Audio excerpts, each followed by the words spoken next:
So I think I'm all set. Today I'm live all on my 3 channels: Facebook page, LinkedIn, and YouTube. And I just learned today how to go live on all the channels simultaneously. So that's a good thing. Today I was thinking about a topic, and I wanted to share with all of you what I was thinking and what my conclusion was. So I think I'm all set. Let me just turn down the volume. Today I'm live all on my 3 channels: Facebook page, LinkedIn, and YouTube. And I just learned today how to go live on all the channels simultaneously. So that's a good thing. Today, not sure where it is coming. So the LinkedIn, or thinking about it. Right. So, sorry about the delay in the echo, and I was not able to hear my own self. So, anyways, let's come back to the topic. I was thinking about like the other day I was working in a consulting project, in a consulting capacity with a healthcare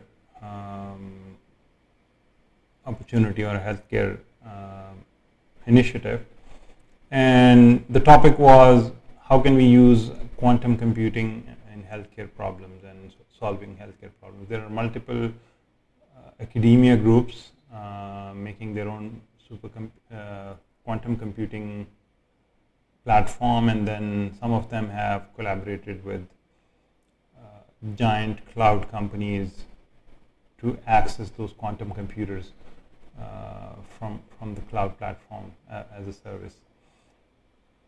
Despite good efforts, scientists are still writing software to use the quantum computer the way a typical computer works for doing simple calculations. So what do I mean by that? Quantum computers or quantum technology is not in a stable enough condition so that we can trust its computation or its output. And for that, some of you might know that quantum computing is based on the uncertainty principle, the principles that has a lot of uncertainty to face while solving computational problems. Quantum physics and traditional mechanics are different because of the uncertainty bit.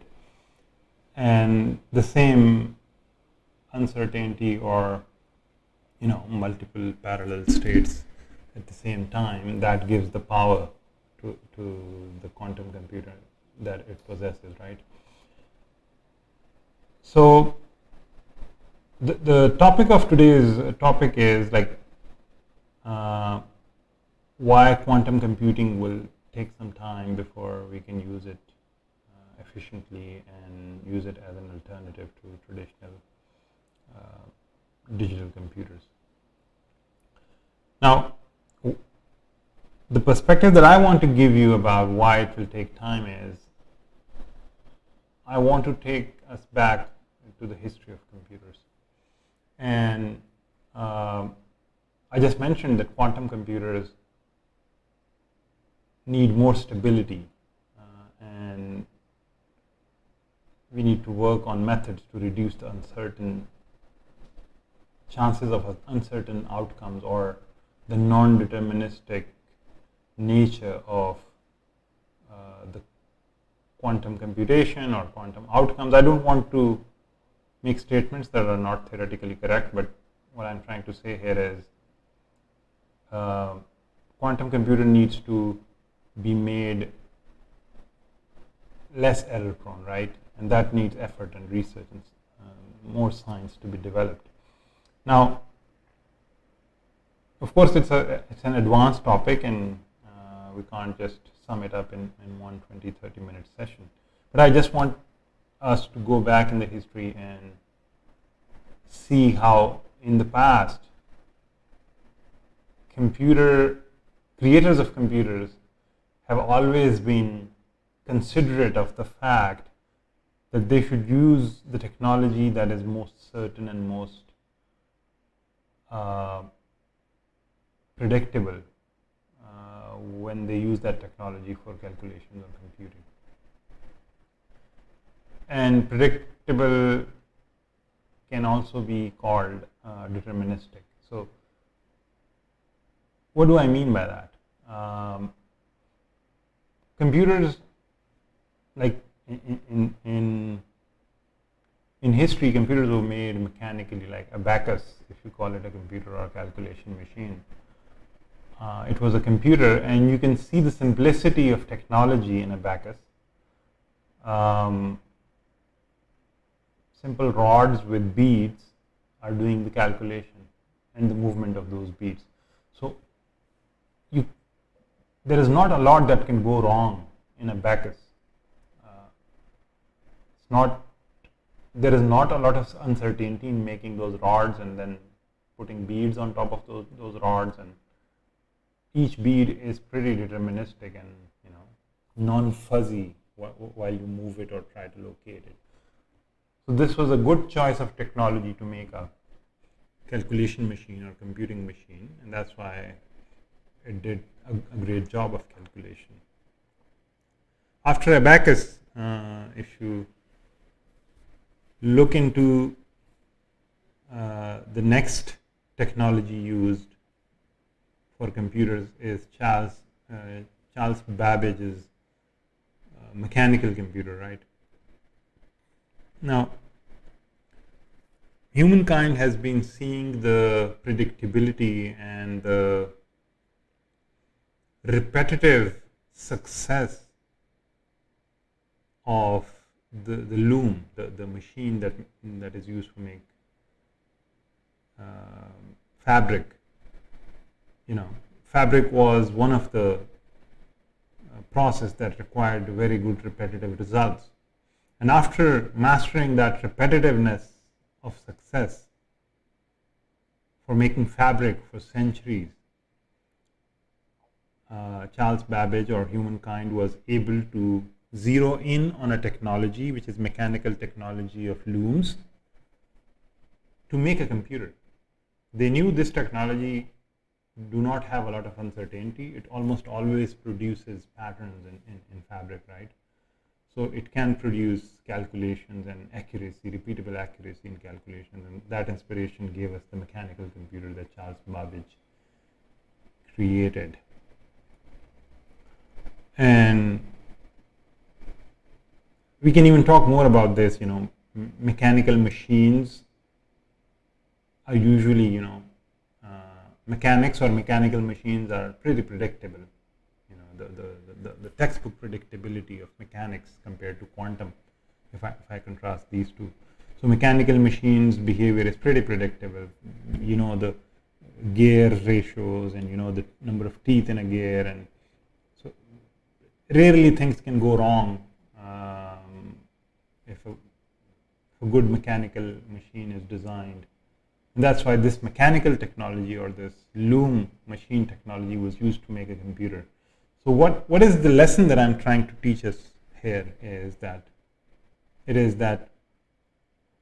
if you have a technology or a trade that has some very certain predictable outcomes, that technology can in turn be used to do your calculations or computation. Now, fast forward, and in the era of analog computing, analog computers, like the computers used, some of the computing devices used in the lunar mission, and some of the analog computing devices that were used in measurement devices in the late 19th century that uses voltages and currents, and in analog machines, calculations were possible. For example, amplifiers can do the work of multiplication. Your capacitors and inductors can be combined to do the whole calculus, to some extent. Capacitors can be used for differentiation, inductors can be used for integration.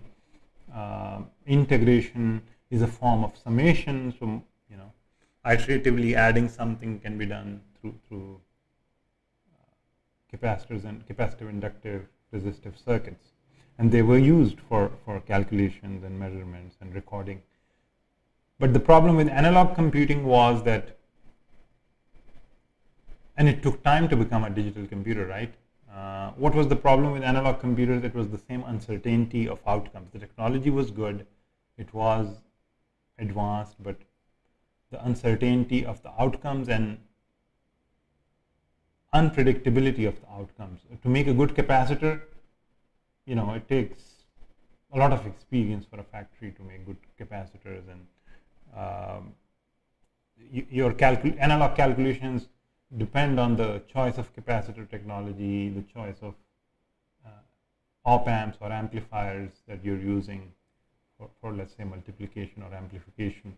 So analog technology was again not a very mature or predictable technology. Like I would say the loom was even better. The Charles Babbage computer was better in predictability of outcome compared to analog technology. And we all have witnessed the unpredictability of outcomes of analog technology. If you remember your analog TV with an antenna or a VCR, you never know why a picture is blurry or is not showing the color the way it's supposed to, because the technology is analog and tape's quality can affect it, capacitor's quality can affect it in the case of VCR, if you call VCR an analog computing machine. And that analog circuitry was made more predictable by introducing Boolean algebra. Like George Boole kind of gave the certainty to the electronic computer, and that certainty was introduced by the mathematics of Boolean algebra, by reducing the states that a circuit or a system is in, just two states. So even if you have a bad transistor or bad capacitors, you still can attain those two states of 0 and 1 very easily. And some of us know that how we use two transistors or two vacuum tubes to make a gate, and then on top of one gate then you can make a whole digital circuitry. So analog computers were facing the uncertainty problem, the quality of outcome problem and the unpredictability of outcome problem, and were not a good test bed for advancement of computing innovations. And then we used George Boole's algebra and the implementation of it in the analog electronics to make digital elements. And those digital elements reduce the uncertainty of the outcome, and eventually we achieved repeatable results. Today, every computer is extremely predictable and deterministic in its outcomes and its calculations, regardless of the voltages, power quality, even circuit quality. Even the cheapest calculator will give you the same calculation when you take it to the exam, because it is based on George Boole's mathematics that reduced uncertainty of the analog circuits, right? Like if we were not using George Boole's mathematics, taking a cheap analog calculator to an exam would have been a nightmare. So the certainty of the technology and uncertainty of the technology, or determinism of a technology and non-determinism of a technology has such a big role in computing innovations. Now, if we take this context and talk about quantum computing has similar problems. I don't want to go too much into the detail of all those spins and the uncertain states that a qubit is in, the quantum bit.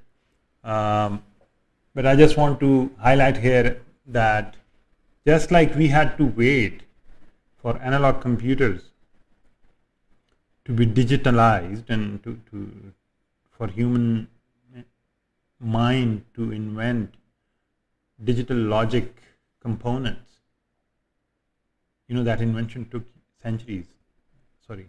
It took decades for humans to develop analog electronics into digital electronics.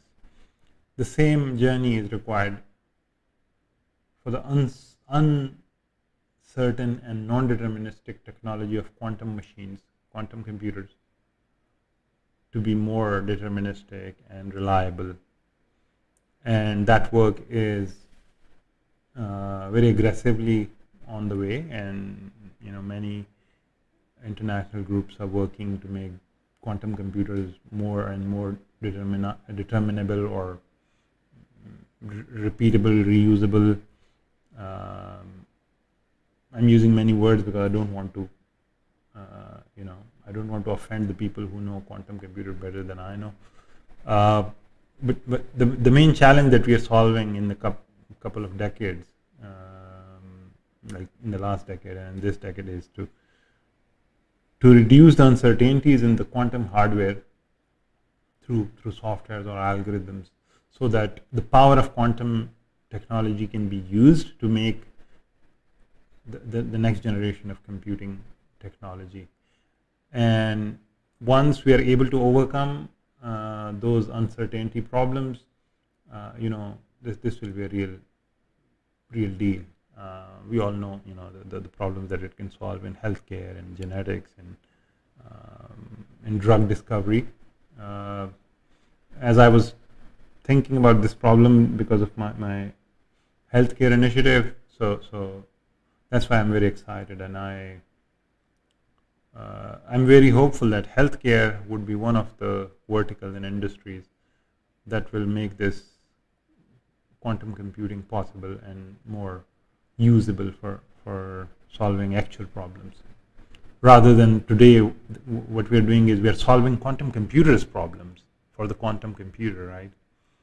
But we'll be able to use it for solving our use case problems, the problems that we want to solve through it. Now, if we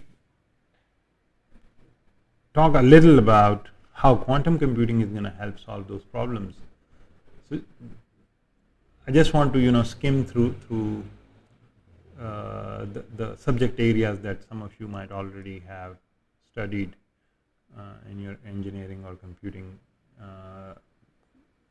coursework. So, we've heard that non-deterministic automatons can calculate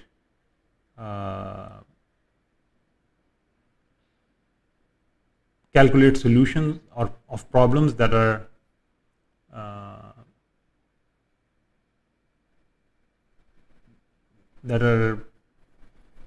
of high complexity, while finite automata, the deterministic automata, can only solve problems that are polynomial time, or lesser in the hardness or in the complexity. So, at that time, they were not telling us that non-deterministic automatons. What are non-deterministic automatons? So, quantum can give us computational models of those non-deterministic automatons. And then, in the theory of NP completeness and hard problems, we know that we read and we learn that problems, if solved through single thread of compute, single core, they will take more time than the age of the universe.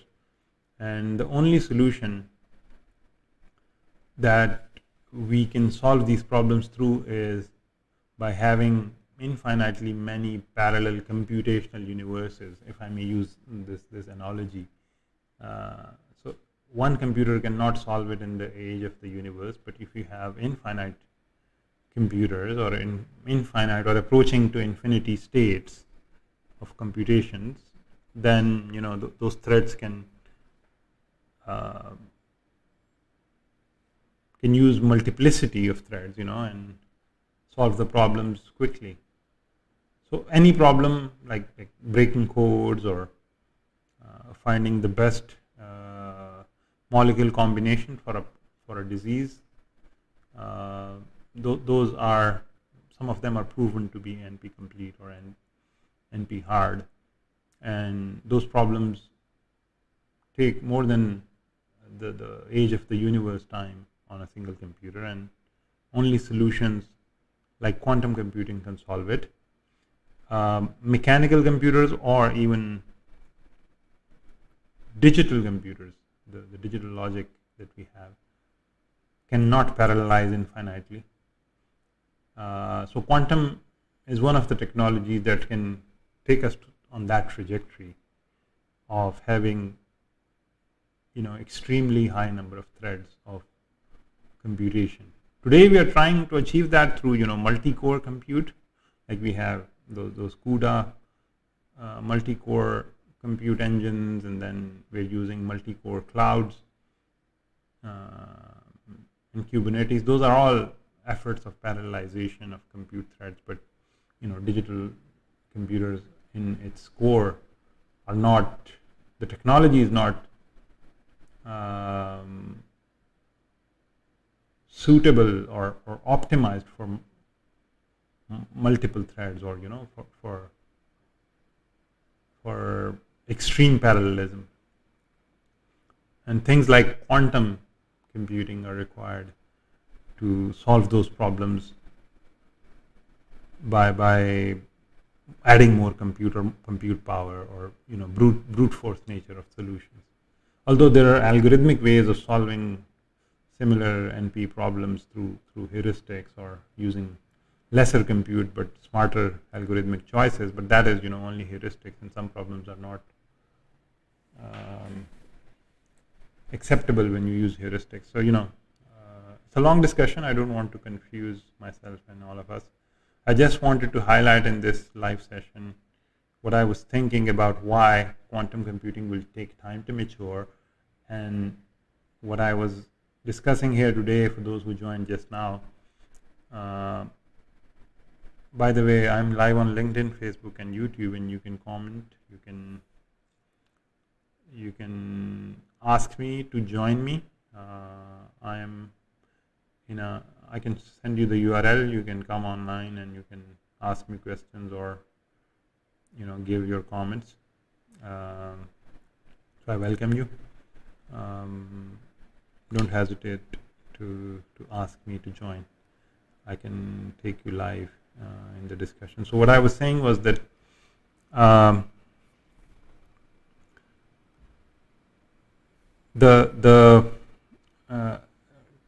today I started with how mechanics or mechanical machines have been used for centuries, and they have achieved a pretty certain repeatable outcome tendencies. This technology of machines and mechanical machines has a repeatable outcome tendency, or capability to produce repeatable outcome, and that's why Charles Babbage used it for making a mechanical computer, and it did a good job. Before Charles Babbage, we made a Bacchus.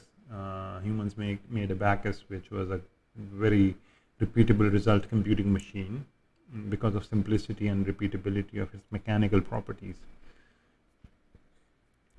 Now, when we made analog computers were not always performing similarly. Like some analog computers that are good quality would produce good calculations, but if analog computer is low quality or prone to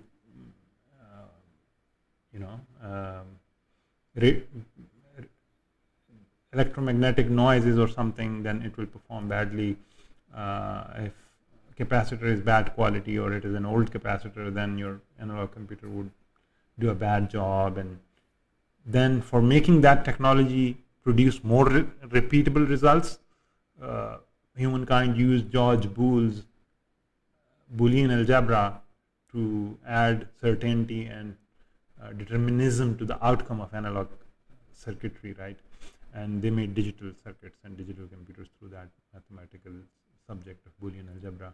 And that added certainty to the technology of electronics, which made today's computers. And computers today are producing pretty repeatable results, and we can depend on it. We can use it for the innovation. We can scale that technology because it is going to stay. That's why we can further innovate it. And then now we are going towards quantum computing. The problem with quantum computing, like analog electronics, is again uncertainty and non-repeatability of accuracy and results. As I was saying, quantum stands for uncertainty in physics, and it's not defined by uncertainty, but the uncertainness of quantum physics is the property that it was a good technology of choice for quantum computers to achieve parallelism and to achieve higher bandwidth of storage. And what my main idea of the live was that just like analog electronics took some time to mature, and we had a good theory of Boolean algebra to make analog electronics more robust with repeatable results. Similar mathematical theory and methods are required to render your quantum physics-based quantum computers into machines that produce repeatable results, and the results can be trusted and it can be utilized in iterative improvement of processes. And once we achieve that level of repeatability of results and robustness, just like we did in the digital computers evolution, then we will be in the quantum computing era, truly solving problems with quantum computers. Today we are solving problems of quantum computer for quantum computer, rather than using quantum computer for solving our problems in healthcare or data security or other good use cases that it can solve. So that was the essence of what I was discussing. So far, I've been seeing many audiences. You guys did not comment so far on LinkedIn. Let me go and check Facebook if somebody is commenting there. By the way, I'm live on YouTube also. On YouTube, my channel is Tariq's Diary. On Facebook, my page is Tariq's Diary. And on LinkedIn, it's my own page where I'm live now. Let me just quickly check Facebook if there are some comments. On Facebook, only one person is watching, and there is one comment. Oh, Facebook folks are commenting. Let me try to answer that. And then, Walaikum Assalam. So there is one comment on Facebook. All right. So that's that. I think I've pretty much conveyed my point today. This is what I was thinking about. I wanted to share it with you guys. I know it's late for some of you, and that's why I did not hear from you guys, but that's okay. I at least recorded what I wanted to say, and you can watch it later and then leave your comment about what do you think about the subject matter that I was discussing. On LinkedIn, there were 5 to 8 audiences. Thank you guys for joining. and viewing. I'm hoping more will be to follow. I'll present more ideas in the coming days, and stay tuned. Take care. Bye bye. Signing off.